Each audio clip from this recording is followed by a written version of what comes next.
10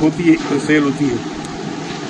यहाँ चूँकि American citizen वगैरह भी जो है, मैंने कुछ अपने इंडियन भी एक दो मिले जिनका यहाँ कारोबार है, तो यहाँ जो है अगर अमेरिकन सिटीजन जैसे हैं, हम लोग जैसे हैं, तो यहाँ बाकायदा ये बिजनेस ले सकते हैं अपने यहाँ, खास करके कोई ऐसी ज्वेलरी की या यहाँ के खास जो आइटम है वो सेल करने के लिए।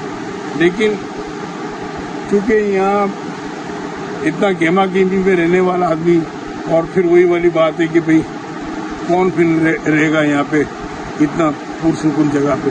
बहुत ज़्यादा पुरसुकून जगह पे रहना भी तो बहुत ज़्यादा ख़तरनाक है ना। जैसे अब यहाँ अमेरिका भी हम आए थे, न्यू जर्सी में, बहुत ज़बरदस्त मुल्क है अमेरिका की, क्या तारीफ़ करें, मगर दिल बिल्कुल दिल नहीं लगता था। अब तो खैर मुझे भी 6-7 साल हो गए, घर वालों को भी 10-12 साल हो गए।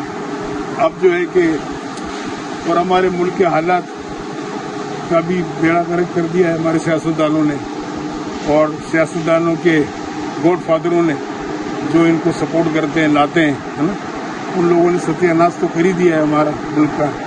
तो अब दिल ही नहीं चाहता, और वहाँ कोई मकसद है कि कोई किसी इंसानियत की कदर ही नहीं है, ना कानून है, ना मकसद कानून बिका हुआ है। आप देखें जैसे जैसे फैसले आ रहे हैं कानून के, इंसान कहाँ जाए, मकसद है कि वो तो बेबस लोग हैं, ना कारोबार है, ना रोजगार है। अब बेचारे नौजवान, हमारे वहाँ के नौजवान इतने माशाल्लाह टैलेंटेड है कि यहाँ जो आते हैं वो डंका बचाते हैं पाकिस्तान के। इनका मकसद है कि लेवल ऐसा IQ लेवल हाई होता है कि इंसान जो है इनकी बहुत तारीफ करता है कि भाई ये बहुत ज़हीन लोग हैं। ये ऊपर का हिस्सा है, ये बाकायदा जो मैं स्लाइडिंग दिखा रहा हूँ यहाँ पे। अभी क्योंकि सुबह है, लोग नाश्ते में मसरूफ़ हैं, तो ये कि मैं भी अभी नाश्ता करने के लिए नीचे जा रहा हूँ, फैमिली वहाँ पहुँची हुई है, तो फिर मैंने कहा कि चलें थोड़ा ऊपर से मैं बीच का व्यूज़ ले लेता कि आपको नज़ारा करवा देता, तो देखें कि आप कितना खूबसूरत है, माशाल्लाह, क्या बात है।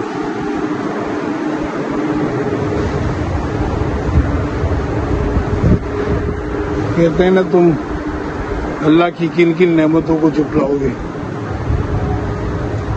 बेशक तुम अल्लाह की किन किन नेमतों को झुटलाओगे। ये जगहें, ये बीच वगैरह, ये देख के ये खूबसूरती देखने जैसी है सब।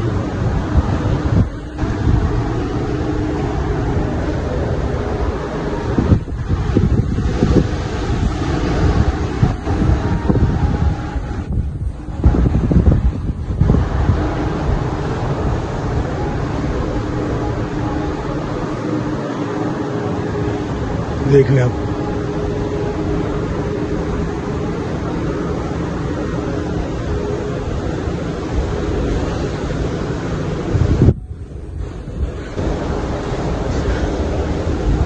स्लाइडिंग देखें यहाँ 19वें फ्लोर पर ये छत पे बना हुआ है, ये पूरा 19 मंजिल है जहाज का। शिप तो है, एक दुनिया होती है जो है, अंदर सब कुछ होता है दुनिया भर की। ऐसा लगता ही नहीं है कि जब आप अपने नीचे होते हो तो ये लगता ही नहीं है कि भाई ये शिप चल रहा है। इस वक्त तो खैर ये हम एक बीच पे रुके हुए हैं, कोको केस के नाम से भी है, तो मशहूर है। एक देखें उधर भी एक बीच है, देखिए वो बीच है सामने, मगर उसका डेवलपमेंट का काम हो रहा है। ऐसे बीच जो है देखिए वहाँ डेवलपमेंट का काम हो रहा है, कोई ना कोई ऐसी खूबसूरत चीज़ यहाँ बन जाएगी, या किसी भी शिप ओनर्स ने ये बीच परचेस कर लिया होगा, तो अब इन जगहों पे कोई ना कोई चीज़ बना लेते हैं और इनके जहाज लंगर अंदोज हो जाते हैं, और फिर इनकम शुरू हो जाती है यहाँ पे इनकी। हमारे पास भी क्या कम बीच है वहाँ पे, केमाड़ी पे कितने सारे बीच है, मगर बेचारे वहाँ केमाड़ी पर रहने वाले गुर्बत की लकीर में से ज़िंदगी गुजार रहे हैं। वैसे तो फिशिंग करते हैं, मगर अगर वो जो है अगर ये इस किस्म के बीच पे खूबसूरती पैदा करे, बनाए, शिप वहाँ आए, लोग आए, टूरिज्म को फ़रोग हो। मगर क्या करें, वहाँ के जो है हुक्मरान जो हैं और वहाँ का जो है लोग जो हैं वो परमिशन में और मुदाखलत करते हैं और हर काम में जो है तो वो उनको भी पता है कि भाई इनको कुछ इनकम तो होने की नहीं है।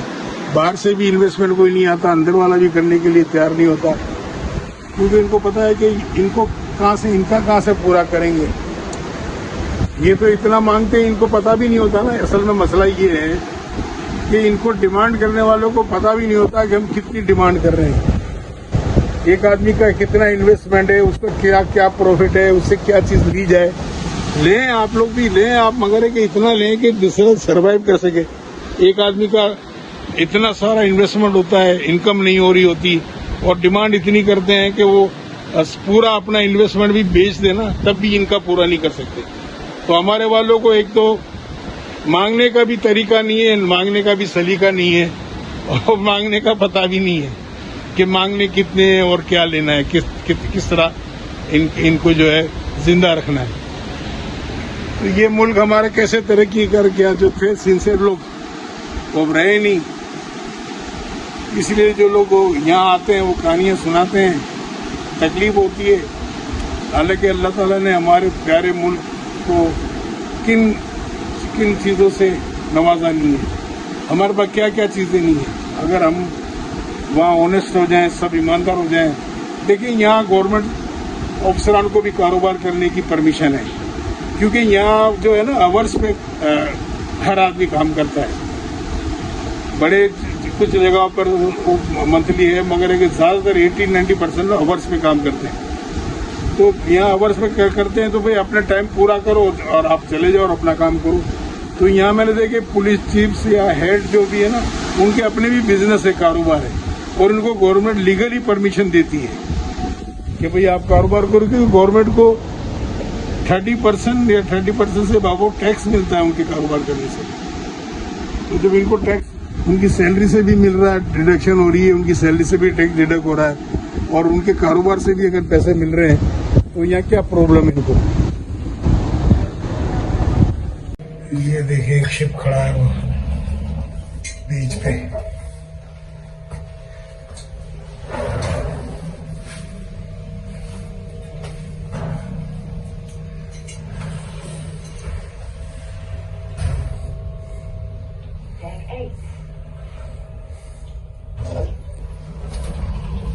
खाली हो गया सब बीच पे चले गए होंगे ना, इसलिए खाली हो गया है।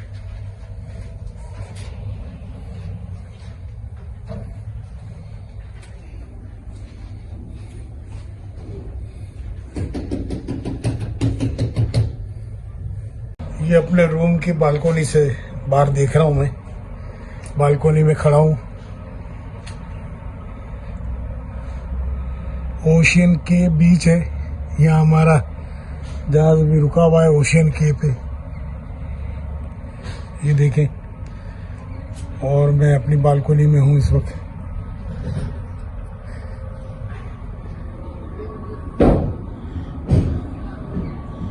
ये देखें हमारा शिप जो है,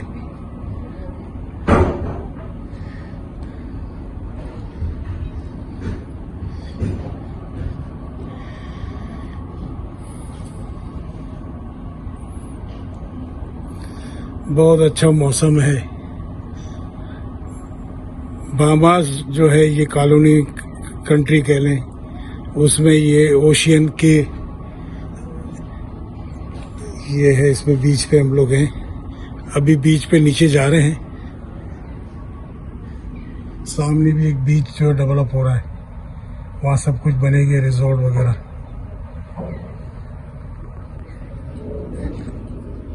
कहना कि 700 के करीब बीच है यहाँ पे, जो है 40-30% जो है इस वक्त रनिंग में है।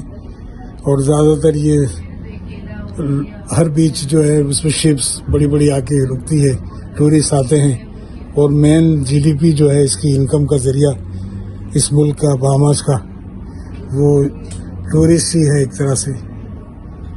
बड़ी बड़ी होटलें, रिजॉर्ट यहाँ तामीर किए इन्होंने और उससे इनको इनकम होती है यहाँ से।